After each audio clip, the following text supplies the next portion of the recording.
Good morning, St. Genevieve class, and a very happy Thursday to you. I hope you're all well. Now, if you remember, towards the end of Tuesday's session, when we were looking at the life and times of Charles Darwin, I started to ask you some questions. Those questions were, how can we as scientists in 2020 look back at what Charles Darwin did all those years ago and take from his discoveries, take from his methods, take from his learning, the things he discovered, the things he did? How can we take from what he did and use those things today as scientists right now?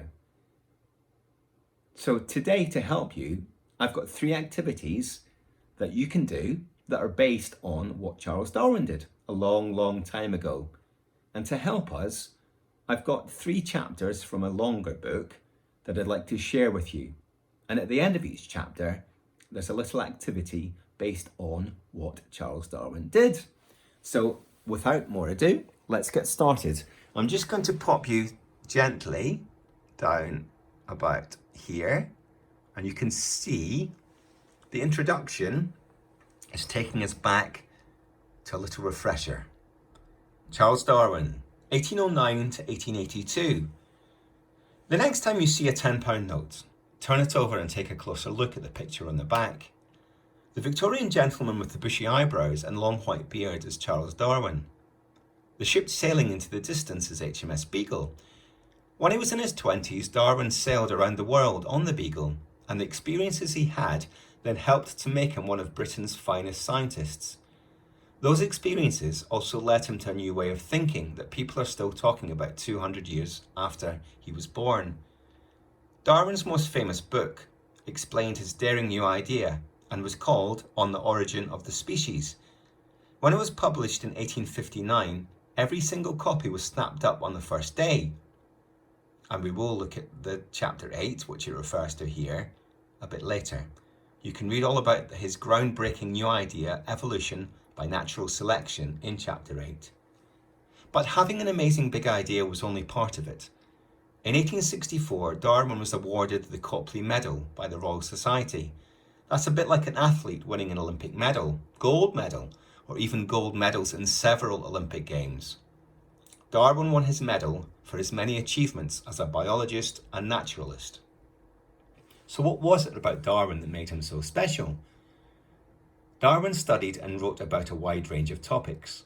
His first book to be published was all about rocks, and his last was all about the life and work of worms.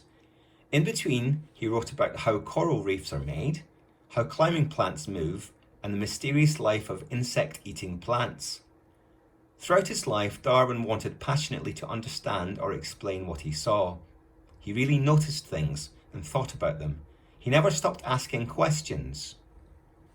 And we can see here, Darwin always remembered the exact moment of his big idea. I can remember the very spot in the road.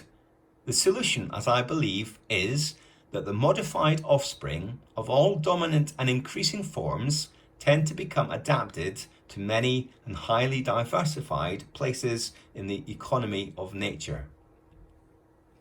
Going on, Darwin also developed very methodical ways to record information and investigate mysteries so he could find answers. Most importantly, he recorded details about an enormous number of different things he saw in many different places, followed the evidence, and was brave enough to come up with ideas that seemed logical, even if they were almost unthinkable. In many ways, though, Darwin was quite ordinary. He didn't do very well at school and used to get into trouble with his dad and his teachers. As a grown man, he was nervous about speaking in front of a crowd of people. Instead, he preferred to stay home with his wife, family, and his books. He was a great collector, experimenter, and thinker. Even before he started school, he loved to scoop up and take home anything that grew, flew, or crawled. Darwin was also quite lucky. He made many friends because of his openness, his curiosity, and his enthusiasm for natural history. One of them, John Henslow, a professor of botany, recommended him as naturalist and captain's companion on board HMS Beagle, a Navy ship ordered to South America to survey and map the coastline. Aged 22, Darwin's dream of seeing nature in the tropics came true. As the ship's naturalist, it was his job to study the plants, rocks, and animals that he found along the way. He also read a lot and wrote about the things he saw, from amazing blood-sucking bats and climbing plants to puzzling fossils and erupting volcanoes. And the thought here, Darwin was a very curious boy. In 1938, he remembered, "I distinctly recollect the desire to be able to know something about every pebble in front of the hall door." During the 5-year journey, he collected, recorded, and sent home hundreds of specimens. When he arrived back in Britain in 1836, Darwin found he was famous. His notebooks, diaries, and letters recording his journey were the basis for travel books and scientific inquiries.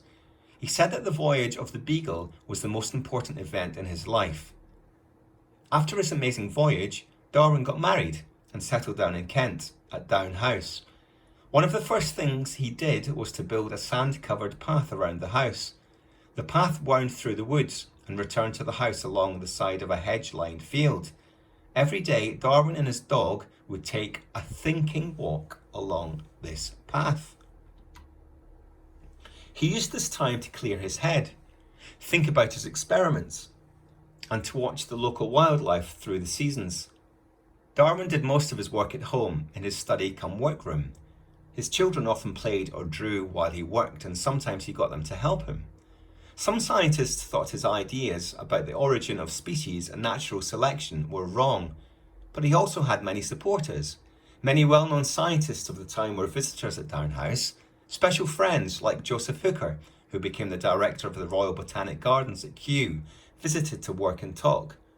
Darwin was a great believer in writing things down, from detailed observations to half-formed ideas. He scribbled, drew pictures and diagrams. His notes show that he didn't always understand what he saw at first. He got stuck on a problem, he would do an experiment. If he got stuck on a problem, he would do an experiment or ask one of his fellow experts, friends, or even a total stranger for help. They always gave, and they always gave it. They nearly always gave it, sorry. Perhaps that's because Darwin was a kind, patient, and polite person. He always remembered to thank people for their help, particularly the plant, animal, and fossil experts who became his friends, and he didn't like to show off. When Darwin died, it was these friends who organised for him to be buried at Westminster Abbey. His gravestone sits near others belonging to kings and queens, as well as some of our country's other great thinkers, writers, musicians, and scientists. Darwin had excellent spotting skills, and he knew it. He said to his son Francis, "I think that I am superior to the common run of men in noticing things which easily escape attention and observing them carefully." People loved chatting to Darwin. His friend Lubbock said, "An hour with him proved a wonderful cordial and brushed away the cobwebs of the imagination like a breath of fresh air." Now, challenge questions for you as budding scientists. What do you think makes someone amazing? Does someone need to be famous to be great?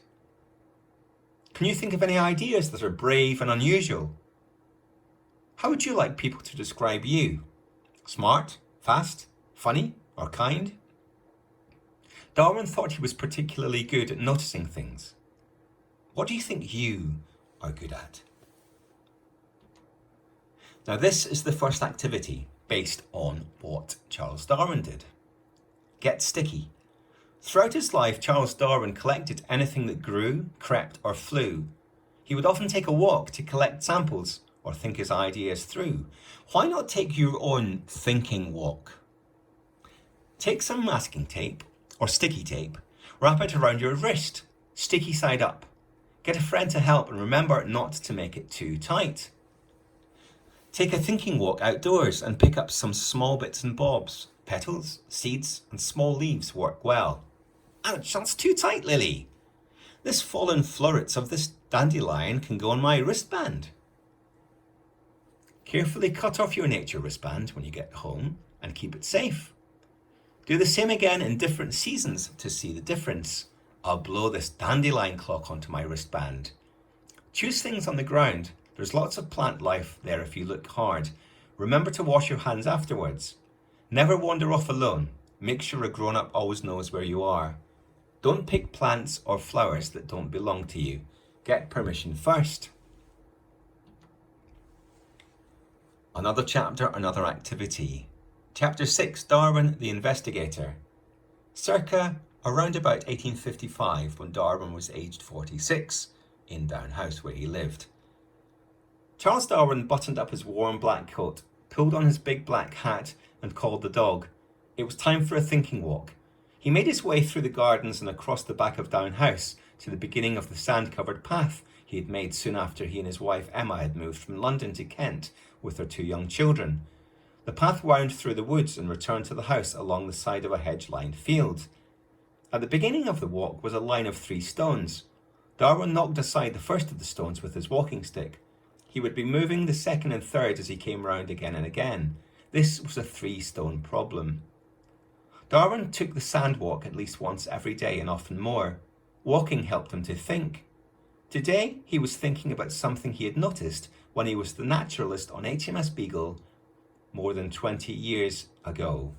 And as we can see here in the same letter, as another request, Darwin asked his friend Eyton more questions, looking for even more information about seeds dispersed by animals. Lastly, if you're not sick of my inquiries, have you ever examined the stomachs of dace and other white fish? Do they ever eat seeds? For like the house which Jack built, a heron might eat a fish with seed of a water plant and then fly to another pond. It was something he had noticed when he was the naturalist on HMS Beagle, more than 20 years before. He was amazed by how seeds got from one place to another, how they dispersed. When he was on the Cocos Islands in the middle of the Indian Ocean, he had wondered why it was that he was finding the same plants that grew on the mainland thousands of miles away. How did the plants get there? Could they really have survived a very long journey across the salty sea?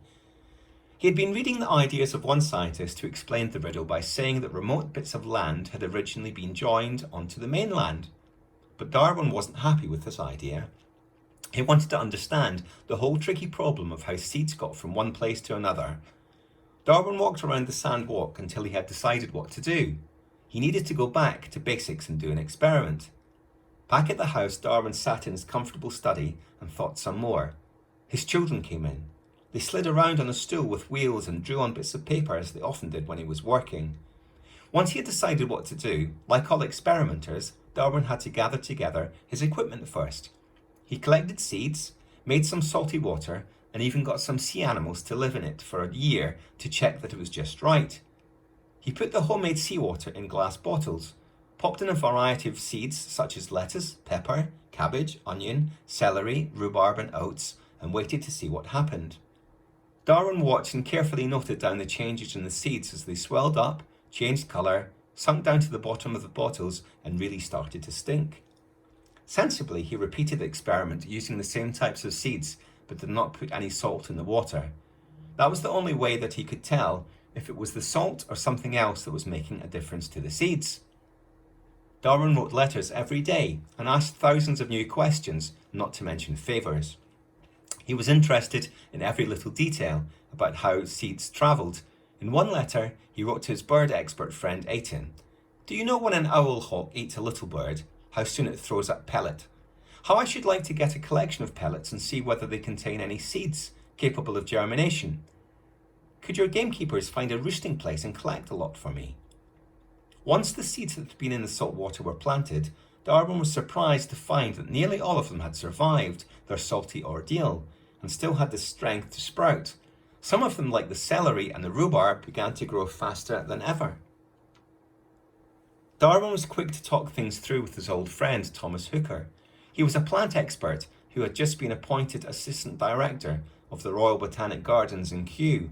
They had first met when Darwin returned from the Beagle voyage and showed Hooker some plants from Tierra del Fuego.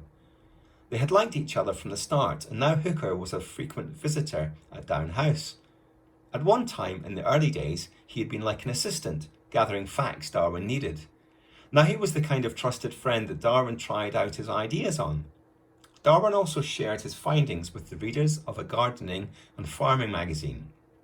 He had written to them for advice, and felt it was only fair that he should share his newfound information with them. Darwin wrote thousands of letters to friends and strangers asking for information. He thought lots of different people, gardeners, pigeon breeders, as well as scientists, might be able to help him solve nature's mysteries. He wrote to the islanders in the places he had visited, asking them to look out for plants that were not native growing on the shore. He contacted survey vessels like the Beagle and asked them to send him information. He never seemed embarrassed to ask odd or strange questions.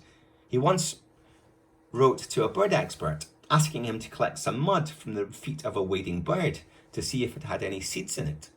Like all good scientists, Darwin knew he would have to find evidence and gather facts to get answers to his questions. Darwin became so interested in the way that seeds travel that he took his experiments to some rather strange extremes. For 30 days he floated a dead pigeon that had just eaten seeds in salt water so that he could cut open its body, plant the seeds and watch for signs of sprouting. When some seedlings appeared, he realised that when a bird carrying seeds dies and falls into the sea, it's possible that its last meal could end up sprouting on dry land. Some more challenge questions for you. There are many ways that a seed can spread from its parent plant to the place where it will land, settle and grow. As well as the sea journey, seeds can be transported in the stomach or on the fur of animals, on the wind, and sometimes they are shot into the big wide world by the parent plant. People also play a part in spreading seeds. Can you think of how humans might be part of how seeds spread? If Darwin was alive today, what 21st century method of seed dispersal would he study? Okay, so another experiment based on Charles Darwin's experiments. Seedy socks. Charles Darwin went to great lengths to study how seeds are transported from one place to another. He looked at bird droppings to see if they contained seeds. You'll be pleased to hear that this simple experiment does not involve any poo. What you will need though is an old large sock, a plastic tray or container, a large cupful of fresh compost or earth, and a pair of scissors. Tell a grown-up where you are going. Don't wander off alone. Number 1, put an old large sock on over your shoe. You might need to cut the sock off a bit to get it right, or get it on. 2, walk around a grassy space so the sock picks up seeds and plant material. It's best done in late summer or early autumn. Hey Lily, wait for me. I wonder how many seeds I'm collecting. 3, make small holes in the bottom of the plastic container. Add half the soil. 4, cut out a small seedy piece of your seedy sock and put it in. Cover it with more soil, lightly water it, and leave it somewhere sunny to sprout. It's amazing, they all look different this close up. I wonder what will grow. Make an odd sock happy. Find a sock without a pair and you'll bring new meaning to its life. Now this was chapter 8, Darwin's big ideas. Thinking problems through well was part of Darwin's way of working. Sometimes it took him a while to work out what the problem actually was. I suppose that I'm a very slow thinker, for you'd be surprised at the number of years it took me to see clearly what some of the problems were which had to be solved. Darwin said that the voyage of the Beagle was the most important event in his life. It certainly changed the way he lived when he returned. He never became a country vicar, as his father had planned. Instead, in London, he found he was on an A-list celebrity scientist. Lots of scientists, people he called real naturalists, wanted to talk to him about his specimens. Some of them pointed out things he hadn't noticed, and that made him think more. And it was the thinking that made the voyage a really important event for Darwin and for all of us. When he got back, he had one of the biggest scientific ideas ever, an idea which changed the way we think about the world and our place in it. Darwin thought long and hard about the meaning of all the things he had seen and found during the voyage. At Down House, he walked his thinking path every day and filled many notebooks. Gradually, Darwin got an idea. It wasn't like a flash of lightning, but it was exciting and a bit frightening. Darwin began to believe that the plants and creatures he had collected hadn't always been like that. At one time, millions of years ago, they had all been the same, and gradually, very, very slowly, they changed how they were. We call this idea evolution. But Darwin couldn't understand why all living things change.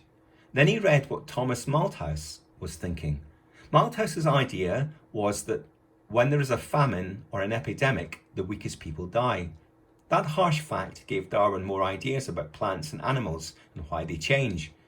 The plants and animals that have the most successful adaptations survive the hardships that nature throws at them. Nature, he thought, seemed to select features that helped with survival. Cunning camouflage, a prickly leaf, a bird's beak that could crack seeds to find food. This part of his big idea he called natural selection. It was a really big idea. Most people at that time believed the Earth was only about 60,000 years old, and that each plant and animal was created by God and did not change. Darwin thought his idea might be too big, and worried about how people would react. For 20 years he didn't tell the world about it. He went on thinking and filled many notebooks with his ideas. He did lots more experiments, some lasting years, to test it as ideas. Like most scientists, he needed to discuss his work with others and get their feedback.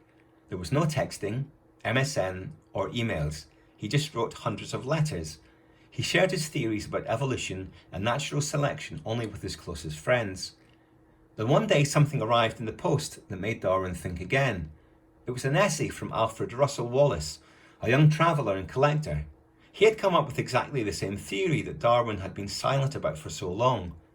Wallace wasn't worried about what people would think and was ready to tell everyone. Would they fight about who had the evolution idea first? Luckily they didn't. Instead, their friends arranged for their theories to be presented together at a world-famous natural history society in London. A year later, in 1859, Charles Darwin put his ideas into a book called On the Origin of Species, one of the most important books ever. Darwin's theories did upset lots of people. They wouldn't accept them. Some people still don't.